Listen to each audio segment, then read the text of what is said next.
Welcome back to 4Woodworks. This is going to be part 2 of the 4-bowl challenge, in which I turn the live edge version of the English Walnut. Alright, so I've cleared away the area and I've drilled the hole for the worm screw. I did measure the moisture content. I know there was higher moisture content in the previous log, about 30%. I just measured this one and it's about 20%, since it's been cut in half and rounded and sitting out for a week. Alright, I brought the tailstock up for support. I'm going to turn the lathe on and slowly work the tailstock in to find where it wants to center, and then lock the spindle. I'll move the tool rest in, and this is just for support while I shape the bottom. It's about 750 RPM.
When cutting, I'm trying to leave this bark on. I want to, as much as I can, cut from the bark in. As we're coming up, I may lift the bark and remove it completely. I have a little bit more to go on these wings to round it out. I'll get that done and then we'll work on making the recess. Alright, so I've cleaned up the outside shape. I haven't sanded or done anything extra to it, because when I flip it around it might not be perfectly true. The goal is it always is, but it may not be. So I don't want to put in a lot of work beforehand, and I'm just going to have to undo later. So I've marked out for my small jaw tenon. I'm going to take off this tiny nub and make my recess. Marked out for my recess, and then cut the recess.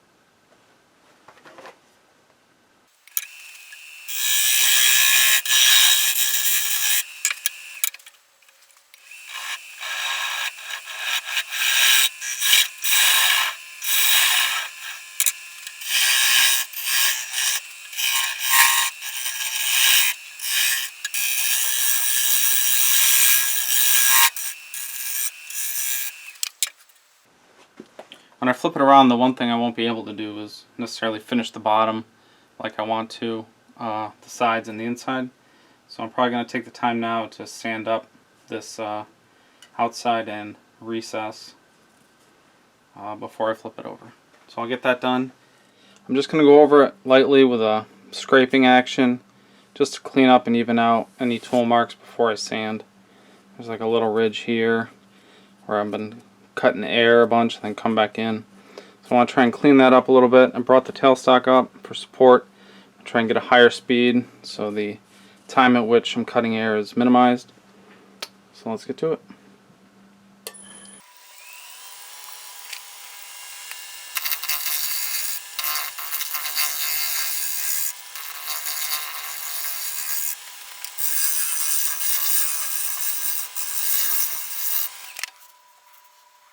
Alright, I went through and cleaned up the outside, got rid of any ridges, and then I did a quick pass with the negative rake scraper. I was a little hesitant to use it, but took very light cuts and made sure I didn't move it closer or further away from the piece as I came off the hard solid wood into the air, and was successful at blending everything through. Now I'm going to sand the outside and Probably need to do some hand sanding on these wings. Or down here, I can sand under power. Alright, I got it sanded on the outside and I'm ready to start working on the inside. There's not a whole lot I can do with the tailstock up. I'm just going to work on as much as I can. So, here we go. Got about 800 RPM.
Alright, I did work the sides a tad bit thinner, maybe 1/2 millimeter.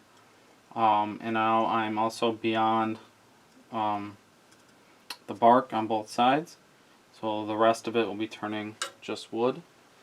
Because I left it like a flat bottom and like a very angular bowl, I'm just going to go down and then use a carbide scraper to make that radius for the junction between the bottom and the sides of the bowl. Well, for now I'm going to work on bringing that thickness of the base down with a bowl gouge. And here we go.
So as you can see, or maybe not, the bark's a little bit thicker here than it is here. And that's from when I go down, I'm slowly going in also. The walls aren't perfectly the same width all the way down, it starts curving in. So in order to get this thinner, I'm going to have to take these walls and take out some of this material down here, which corresponds to this material here. So I'll work on that a little bit, try and even those out, and then continue on with the base.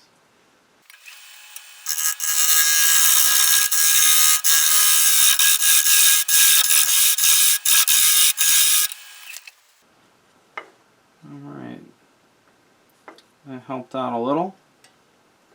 Additionally, kind of like an optical illusion, because this is flat and perpendicular to the wall, where this is starting to curve down.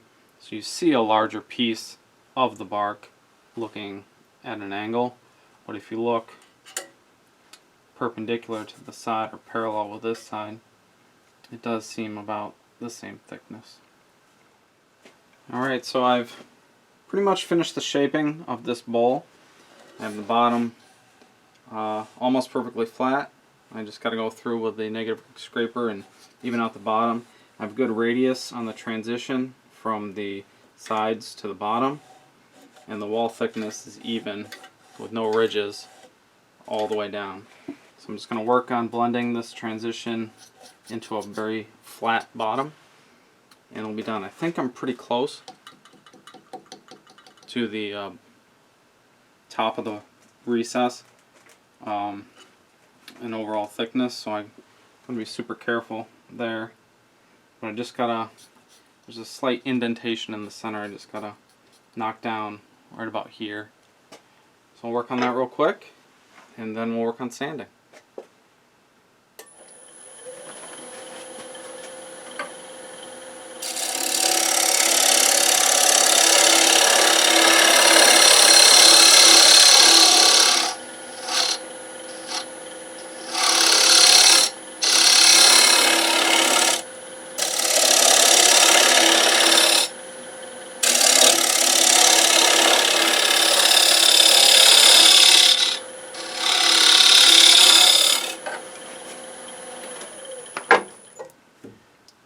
I don't know if you can hear that, but it sounds really thin right where the recess is.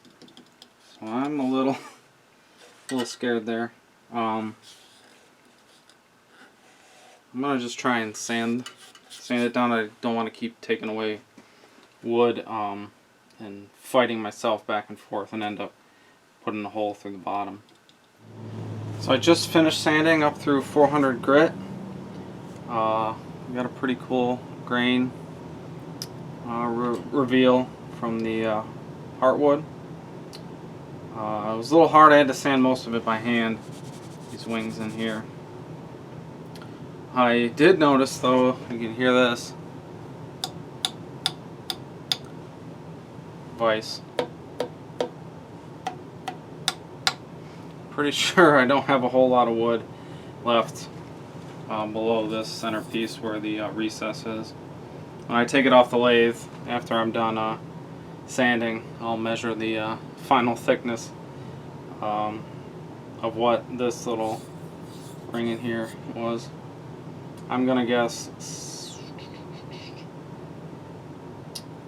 like a 1/16 or an 1/8 of an inch, somewhere in between the two. Alright, just completed the final sanding and final wipe down. I'm going to take it off the lathe and check the bottom thickness.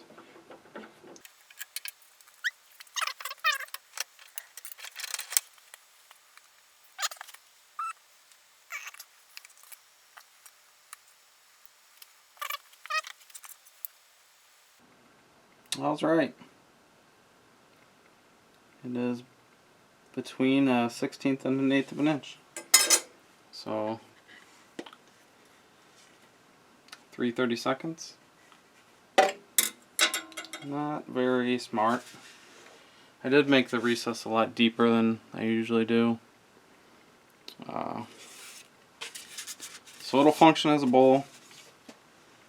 Alright, so it's the next day, and I'm ready to apply the Howard Speed and Wax polish.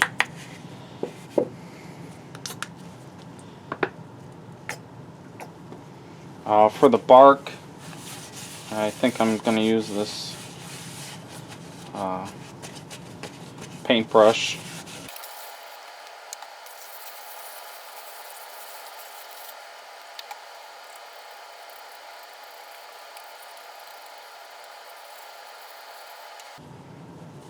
And again, just let this sit out 20 to 30 minutes and then come back and clean rag, make sure to wipe off any excess.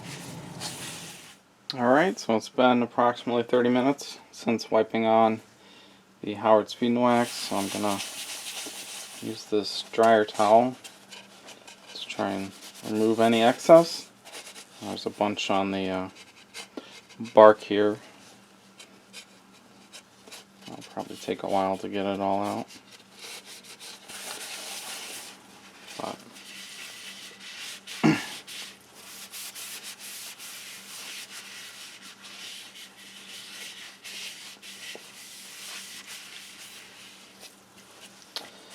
this bowl's pretty much done. Or it is done. That's the live edge version of the English Walnut. So next we'll be moving on to the beech, and I'll probably just do the same thing, the regular than the live edge, and that'll be out next week. So thanks for watching.